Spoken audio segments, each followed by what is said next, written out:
Hi everyone. As a continuation in this module 2, Union Executives, so we were seeing about the various Union Executives like President, Vice President, Prime Minister and the parliaments. So we were discussing about both the houses, Lok Sabha and Rajya Sabha. Now in this video, we are going to see about the union executives, that is the union judiciary. So the court which is head for every courts in the states, that is the Supreme Court. So now we are going to see about the Supreme Court only, that is the union judiciary, the powers and functions of the union judiciary. So establishment and constitution of a Supreme Court. There shall be a Supreme Court of India consisting of a Chief Justice of India, and until Parliament by a law prescribes a large number of not more than 25 other judges. Every judge of the Supreme Court shall be appointed by the President by warrant under his hand and seal after constitution of which with such of the judges of Supreme Court and High Court in the state as a President may deem necessary for the purpose, and shall hold of office until attain the age of 65 years, provided that in case of appointment of a judge, then the Chief Justice of India shall be consulted, provided that a judge may be writing his hand and seal addressed by the President resign his office. A judge may be removed from his office in the manner provided in clause 4.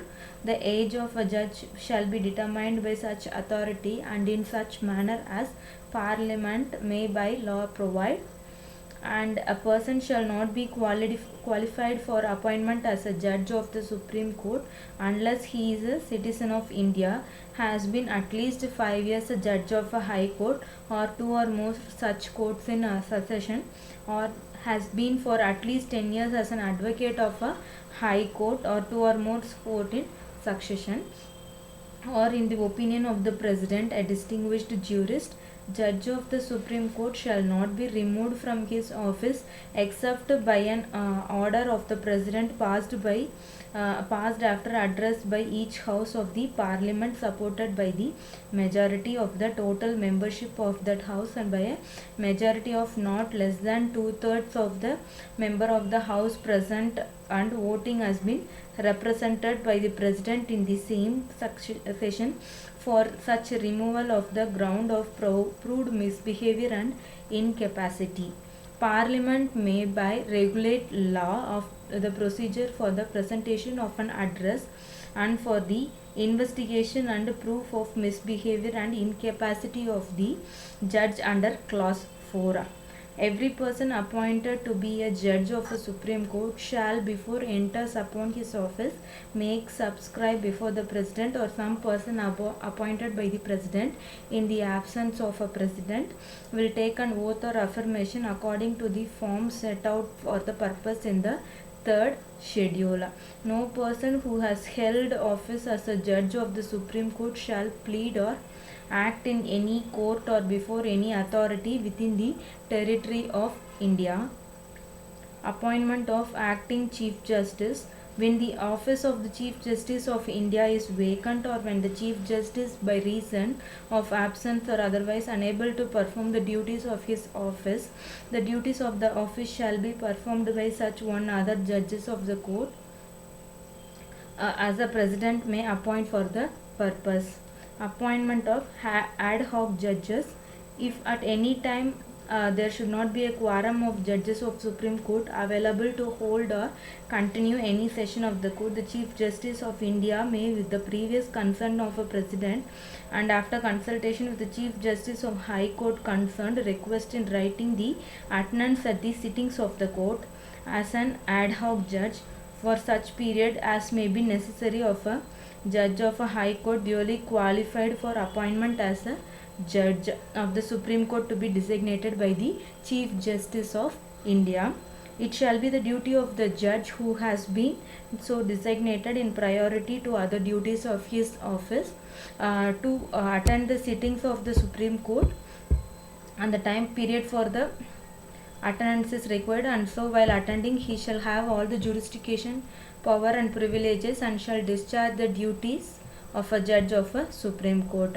Attendance of a retired judges at the sittings of a Supreme Court. So in any special cases, if any case is to be resolved, and in that case the judge even after the retirement will be requested to come and perform his duties, provided that nothing in this article shall be deemed to require any such person as forced to sit and acts as a judge for the court until he consents to do so.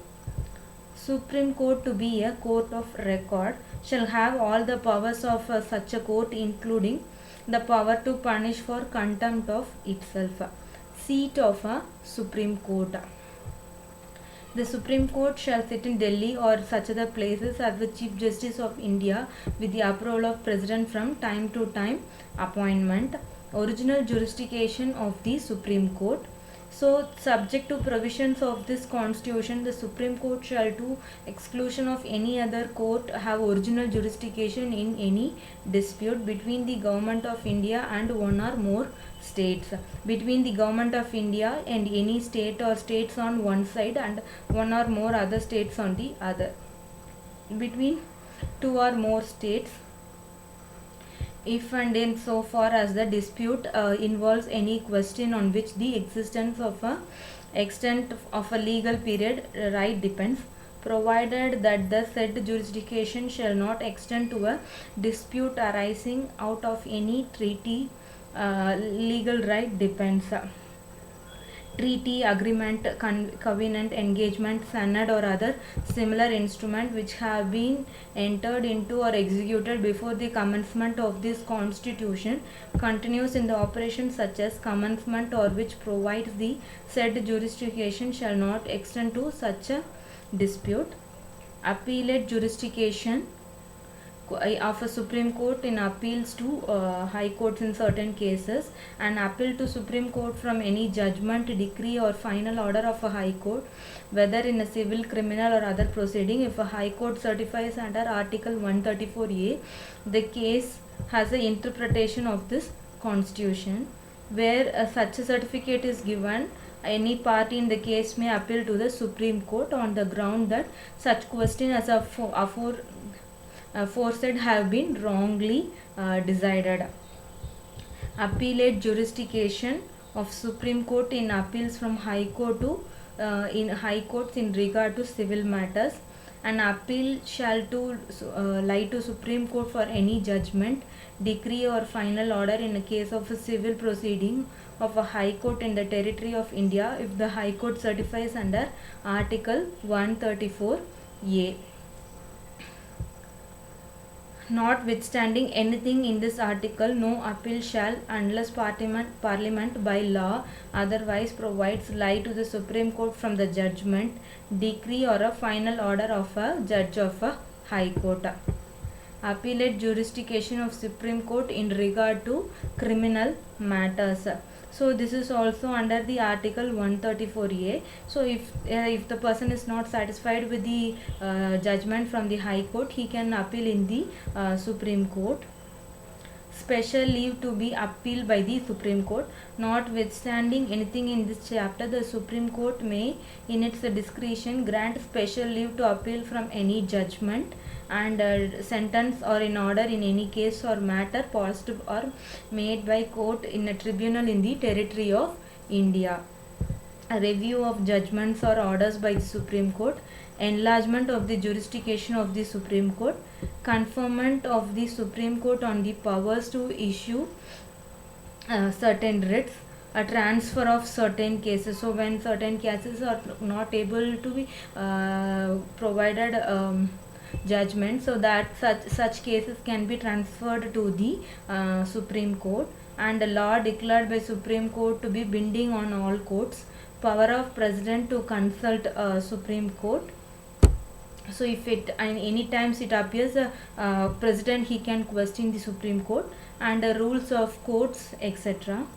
So there are certain rules which are to be followed by the persons, judges in the Supreme Court, and the interpretation. So these are the powers and functions of the Union Judiciary in an union executives. Thank you.